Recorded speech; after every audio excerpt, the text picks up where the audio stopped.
Alemzarila yazır ki, bir ata tanıyıram, dili baldı, şekerdi. Bilmirdi zalım fələk qəlbinə dağ çəkərdi.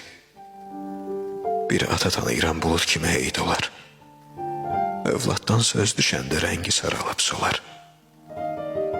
Bir ata tanıyıram, gözlərindən qəm yaxır. Bəxtinə düşən yükün çəkisi yaman ağır.